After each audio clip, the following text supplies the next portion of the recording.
Bueno, decíamos las consecuencias, ¿no? de esta falta de agua en distintas actividades.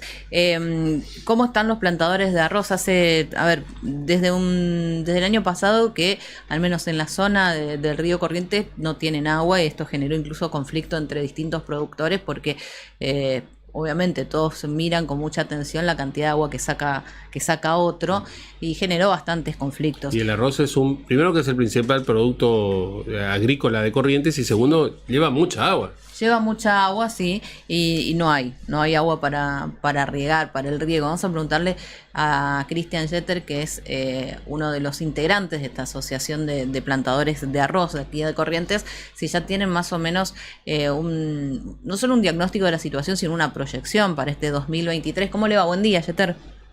Buenos días, ¿cómo le va? ¿Cómo van ustedes? Bien, bueno, ¿qué está pasando con el arroz? ¿Cómo lo está afectando a esta producción la sequía y la falta de lluvias? Mira, la verdad que nos está afectando muy fuerte, una sequía que parece interminable. Los pronósticos hablaban de un enero que podía ir normalizándose, lamentablemente enero no solo no se normaliza, sino sigue muy seco, con pocos pronósticos, así que la situación tiende a agravarse. Ya hubo una menor siembra en los meses de septiembre-octubre de arroz en la provincia como consecuencia de menor cantidad de agua almacenada en las represas. Esto se agravó ahora con la falta de lluvia en octubre, noviembre, diciembre, y bueno, hoy estamos no solo con menor siembra, sino ya con chacras abandonadas, chacras que se dejaron de regar o directamente no se pudieron regar desde el inicio, y todavía con un final abierto, porque estamos con el agua muy justa y con calores fuertes. Hoy está en el centro de la provincia, no refrescó a la noche, que venía dándose, por lo menos es un poco más fresco, a la mañana más fresco, hoy sigue con mucho calor. Los pronósticos que teníamos firmes para cerca del fin de semana hoy se disminuyeron, así que bueno, la verdad la situación se agrava día a día. ¿Cuándo empieza la cosecha? La cosecha ya empezó esta semana en el norte de la provincia y en algunos lotes con variedades precoces acá en la zona núcleo, pero el fuerte de la cosecha se da en los meses de febrero y marzo. Diría que febrero y marzo son los meses típicos de cosecha, es decir, estamos a poco más de un mes de cosecha en la etapa del cultivo donde más agua demanda, que es la etapa reproductiva, en floración, y donde además no puede faltarle agua porque ahí sí el efecto es directo sobre el rendimiento. ¿Qué pasa si no hay agua? O sea, ¿cuáles podrían ser las consecuencias? Que ese arroz no sea, a ver, dijo, estamos en etapa de floración, febrero, marzo es la etapa fuerte de cosecha. Si no recibe la cantidad de agua que necesita, ¿qué pasa? ¿Es un grano más chico? ¿Directamente no se puede cosechar? Mira, normalmente directamente no se puede cosechar, directamente la flor queda vana, como decimos nosotros, no llena, la panoja queda estéril, no carga el grano, no se cosecha arroz. Y si se da más tardía la seca, cuando ya empezó a formar el grano, puede quedar un grano de menor calidad, que fue un poco lo que nos pasó el año pasado, donde la seca llegó un poco más tarde a esta zona, los meses de octubre, noviembre llovieron mejor, entonces se pudo llevar el cultivo bien hasta que al final faltó el agua y eso generó arroz de menor calidad. Este año yo creo que el efecto negativo lamentablemente es más fuerte. Ya estamos especulando una merma muy grande en la producción. Yo creo que Corrientes va a tener probablemente la peor producción del siglo XXI. Vamos a volver a rendimientos y a cantidad de arroz cosechada similares a la del siglo pasado, cuando sembrábamos por ahí 60, 70 mil hectáreas con menores fines. Va a ser un año realmente de un efecto muy fuerte en la producción de arroz. Dijo que en algunos sectores del norte ya empezó la cosecha. El norte que tiene agua del Paraná, ¿no? Exactamente. Bueno, ellos no estarían tan perjudicados, ¿no? No, ellos no estarían tan perjudicados, exactamente, así es. Son los menos perjudicados, digamos. Lo único que tuvieron ahí un efecto más fuerte del clima, que estuvo duro, pero tuvieron agua abundante. Incluso el Paraná en un momento registró niveles mayores a los de ahora, que les permitió bombear tranquilo. Lo mismo ocurre con alguna zona de Esquina Goya, que también depende del Paraná, que tampoco tuvo problemas, y alguna pequeña zona del río, sobre el río Uruguay, que también se dio alguna lluvia especial. y los del río Uruguay tampoco tuvieron problemas. En la zona que yo les guía con menos pérdida de producción. Acá la zona núcleo, los productores más precavidos igual están con chacra abandonada. No creo que haya hoy acá en Uruzú, Mercedes, Paso de los Libres, Montecasero, ninguna chacra que no haya perdido una superficie de por lo menos el 10% del área. La mayoría perdió bastante más que eso. En porcentaje, recién hizo una afirmación que vamos a estar, que esto probablemente sea la peor cosecha de arroz del siglo. En porcentaje, ¿cuánto disminuiría de la cantidad de toneladas que se cosechan a las que se podrían obtener este año? Normalmente Corrientes siembra 100.000 hectáreas, un poquito menos, pero alrededor de 100.000 hectáreas, Sí. y con un promedio de 6.000, 6.500 kilos, lo que le da unas 650 toneladas. Ajá. 650.000 toneladas, perdón. Este año yo creo que vamos a estar en las 500.000 o 450.000. Va a haber un efecto, repito, muy fuerte, que no se va a ver reflejado en el mercado interno, porque la Argentina consume solamente el 40%, el 35% de lo que se produce. Se va a ver afectado nuestras ventas al exterior. El mercado interno está asegurado, ese es un tema que por ahí siempre me preguntan, pero en ese sentido no hay que tener miedo, no. Se consume muy poco arroz en Argentina y la producción básicamente y particularmente la de Corrientes está dirigida a los mercados externos. Y generalmente esos mercados externos se basan en contratos que uno ya los hace con bastante antelación. ¿Qué pasa si uno no puede cumplir con la cantidad de arroz que se comprometió a vender? Mire, este año nosotros, por lo menos nuestra empresa, han sido precavidas y no hemos manifestado volumen, hemos dejado abiertos los volúmenes, hemos hecho los contratos, pero hemos dejado abiertos los volúmenes ya conscientes de que iba a ser un año duro con los pronósticos que teníamos en línea. De hecho, nosotros, la mayoría sembró menos, como le dije, así que en ese sentido yo creo que estamos cubiertos. De todas maneras, no deja de ser un drama para las empresas, un efecto económico, financiero negativo muy fuerte. Y además está el riesgo en algunos casos con arroces commodity, que es el arroz largo fino, de que uno pierda el cliente. Los uruguayos, los brasileros y los paraguayos están esperando que tener oportunidad para ocupar lugares. Claro. Eso también es el riesgo. Exactamente, el riesgo es perder algunos mercados. Nosotros estamos tratando de, por lo menos, satisfacer a la mayor parte de los mercados más firmes que hemos logrado, que son los mercados de Europa, mercados como el de México, algunos arroces que se exportan a Oriente, algún mercado chileno particular, que incluso ya estamos llegando con producto embolsado en paquete de kilo a los supermercados de Chile. Estamos tratando de esos mercados mantener, y por ahí si hay que dejar algunos, dejar los que son más puntuales, como Brasil, que viene cuando necesita y cuando no está, tratar de cubrir los mercados que son más leales y que ya los venimos formando hace mucho tiempo. Claro. ¿Sirven de algo las declaraciones de emergencia, las herramientas que a través de la emergencia se van prorrogando? Tienen valor, sobre todo para los productores más chicos, medianos y chicos, tiene importancia por alguna línea especial de crédito.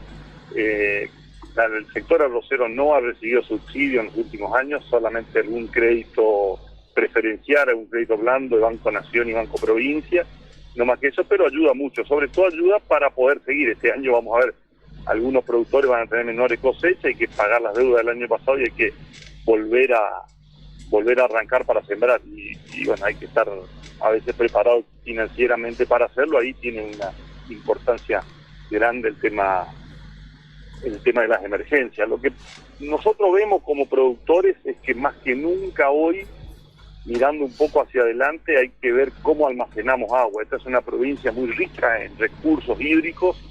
Usted mencionaba al principio de la nota ríos como el Miriñá y el río Corriente, que hoy están casi sin agua, pero durante todo el invierno, gran parte del otoño, tuvieron un caudal enorme y que lamentablemente se terminan yendo a los ríos principales y al mar. Yo creo que hay que ir pensando en cómo almacenamos ese agua, que probablemente sean proyectos que deba llevarlo adelante los gobiernos provinciales, nacionales, pero almacenar ese agua para en estos momentos que aparentemente van a ser cada vez más frecuentes, tener ese agua y no estar lamentando hoy el agua que corrió en su momento y no la pudimos levantar. Jeter, el ingeniero Vara, hoy diputado nacional, arrocero también él, y mucho tiempo titular de la Asociación Correntina de Plantadores de Arroz, hablaba y recordaba la cantidad de productores que había el siglo pasado en Corrientes y cómo ha disminuido ese número a la actualidad, en donde se están, digamos, soportando algunos de estos vaivienes climáticos, económicos, políticos, etcétera, los más grandes productores, los medianos y grandes productores de Corrientes. Usted acaba de decir que hay muchas chacras que están abandonadas. Y yo recuerdo que Vara dijo que productor arrocero que abandona, después no vuelve. Y por eso la gran disminución de productores en Corrientes. ¿Cree que esto lo que está ocurriendo hoy, digamos, con el tema de la sequía, las chacras abandonadas y todo lo demás, va a impactar aún más en el número de disminución de productores en Corrientes? No tengo ninguna duda de que lamentablemente va a ser así. Sí, sin duda va a ser así y lo estamos viendo. Lo estamos viendo en reuniones que tenemos con productores. Ahora a las 10 de la mañana hemos tenido una reunión con algunos productores, hemos tenido reuniones con los productores del Río Corrientes, probablemente tengamos que tener ahora también una con los productores del Río Corrientes, pero es tal cual lo que usted dijo. Lamentablemente hay un tema que nos golpea hace 4 años muy fuerte al sector, que es el atraso cambiario. Como yo le dije en la nota, nuestro producto se vende en el exterior, los precios no son malos en el exterior, pero cuando uno exporta y los cambia a 160 pesos el dólar, porque tenemos retenciones todavía y trabajamos con un dólar mayorista, que normalmente es menor incluso al dólar oficial, queda muy poco. La economía regional tenemos nuestros gastos en pesos, con los cuales cada día aumentan, y el número es muy difícil. Yo creo que esa es la principal razón, y ahora se agrega la razón climática. No tengo dudas de no mediar alguna ayuda del gobierno en este año y no haber un cambio de política en el corto plazo, de sincerar el tipo de cambio. En el arroz, en muy poco tiempo va a quedar en manos de 25 jugadores en la provincia. Probablemente el área de siembra no se achique mucho, pero sí la cantidad de productores. Va a haber arroz con pocos productores, digamos, con empresas productoras de arroz y con muy pocos productores. Jeter, muchísimas gracias, muy amable ha sido. Al contrario, gracias a ustedes y que tengan un buen día y saludo a la audiencia. Bueno, Cristian Jeter, que es de la Asociación de Plantadores de Arroz, dando algunas estimaciones, algunos datos. Se podría tener, explicaba, la peor cosecha del siglo, porque de las 650.000 toneladas, que es en promedio rinden las hectáreas con arroz que están planteadas en Corrientes, podrían cosecharse 450.000 toneladas. Primero pues se sembró menos, teniendo en cuenta que había poca agua, muchos decidieron sembrar menos, así que hay menos superficie sembrada, pero además si explicaba, ¿no? Si en el momento de la floración no recibe el cultivo del agua suficiente, no hay grano de arroz. Uno más o menos entiende que funciona así, hablaba de vainas vacías, no tiene la posibilidad de desarrollarse, con todo lo que esto después acarrea. Así que bueno, algunos datos y el desafío de almacenar agua, que aparentemente para todos los cultivos vendría a ser como la clave de aquí al futuro. Que obliga, bueno, sí, infraestructura importante, no sé. Sí. Lo que pasa es que nunca estuvo, digamos, la preocupación del productor correntino por la falta de agua. Siempre bueno, hubo agua. Ahora de un tiempo a esta parte, cuando hay sequía, ahora después de la pausa podemos ver si podemos hablar con alguien experto en clima, porque esto que es un fenómeno atípico, extraordinario, de un periodo de sequía hace 3 años, saber si va a ser cada vez más frecuente, porque si vos me decís, bueno, es algo que se va a repetir o se repite cíclicamente cada 100 años, bueno, es una cosa. Si me decís, mira, cada 10 vamos a tener 3 que son así, y sí o sí vas a tener que modificar tu forma de producir, porque no va a haber manera de aguantar. Yo sé que este no es un tema tan popular, digamos, si vos querés llamarlo de alguna manera, porque él dice, bueno, mira, el abastecimiento interno en Argentina va a haber. No va a faltar arroz. Te vas a ir al supermercado y vas a encontrar arroz. Sí. Yo te digo, ¿sabés el impacto que tiene en serio esto en los pueblos, en las localidades productivas correntinas, el interior correntino? Realmente es muy importante.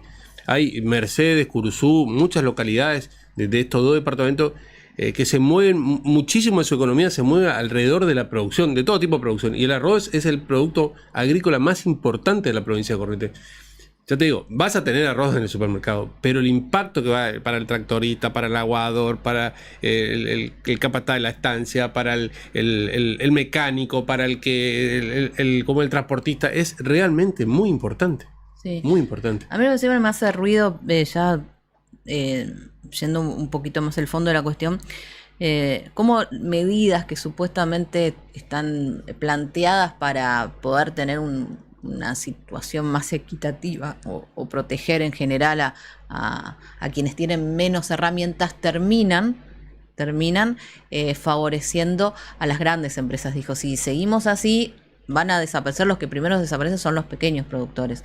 Y van a quedar 3, 4, 5 empresas multinacionales. La mayoría son las que tienen espaldas para poder sostener y soportar lo que son las condiciones económicas que no son favorables.